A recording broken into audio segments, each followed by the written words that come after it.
Susan's room was far different from any he had been in before. It was definitely a girl's room, the walls papered in a delicate pink floral pattern and the bed which dominated the whole room looking as if it belonged to a princess. It was covered in a canopy hung with wispy lace as were the curtains and the vanity. "I'm sure you'll be comfortable here," Carolyn said with a gleam in her eye as she entered the bath just off the room and began filling the tub. Chris stole a peek into the bath and saw that it too was definitely that of a young lady, everything in pink, from the towels down to the thick carpeting. Chris waited sheepishly, anxious for the woman to leave him in privacy. Carolyn re-entered the room and noticing the boy being ill at ease brought him relief. "I'll leave you to your bath, sweetie, you'll find everything you need in the bath. I'll be back later with your things." With that she left the room and Chris quickly removed his clothes, and, leaving them folded on the bed, hurried into the bath. For as long as he could remember, he had only taken showers, and this bath was not just a bath. The large tub was near overflowing with a froth of fragrant bubbles. Being alone, there was no need to feel embarrassed, so he slowly slid into the warm luxuriant suds. Just as the boy settled into total relaxation, he was startled by the door opening and Mary entering, Carolyn at her heels. "I'm afraid we have a slight problem, dear," spoke Mary. "Somehow your suitcase didn't make it into the car when we left the academy. I've called the school, but there's no answer." "Oh, that's right, I don't remember putting it in the trunk, it must be still there in the driveway," said Chris as he tried to slide deeper beneath the bubbles. "I guess I will just have to wear what I came in, it's no problem." "I'm afraid I already sent your clothes to the laundry," Carolyn volunteered.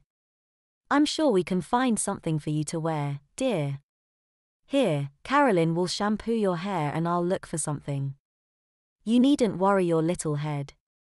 The boy, although embarrassed by the presence of the two ladies in the bath, being in such unfamiliar surroundings, didn't dare refuse the kindness of his host.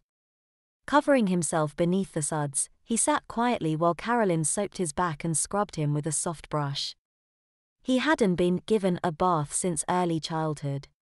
Despite his confused state, Carolyn's efforts were pleasurable. As she knelt at the side of the tub and began lathering his scalp, Chris' eyes were drawn again and again to the bodice of her uniform. Taking the handsprayer, she rinsed the soap from his hair, running her beautifully manicured fingers through his curls. Retrieving a fluffy pink towel from the cabinet, she held it out and motioned Chris out of the tub. "Don't be embarrassed, dear," she said with a grin. "I do have brothers, you know." The boy quickly grabbed the towel and wrapped it tightly around himself as he stepped from the tub. Carolyn had already taken another and began to vigorously dry his hair. She then wrapped the towel about his head and, giving it a twist, left it bound as he had seen his mother do so many times before with her hair after shampooing. She surprised him further, however, when while he looked away, she had begun to douse his hairless upper body with body powder. His face turned bright red as this was certainly not for men. She had used a feathery puff and the powder had a decidedly feminine fragrance. She giggled. "There. You'll smell so sweet for bed now," she said as she turned and left the room. "Let's see if the mistress has found you something nice to wear." At last he was alone again. Just as he finished drying himself, he heard the two women return to the room.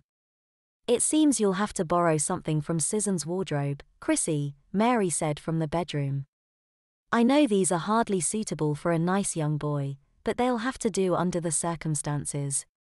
Carolyn entered the bath, and what she carried in her hands caused the boy's jaw to drop. Carolyn offered the frilly pink nightie and matching panties to the stunned adolescent. The little baby doll had a lacy bodice and silken spaghetti straps. The panties were equally brief and, like the top, were trimmed in lace. "Oh God! I can't wear that," said Chris loudly.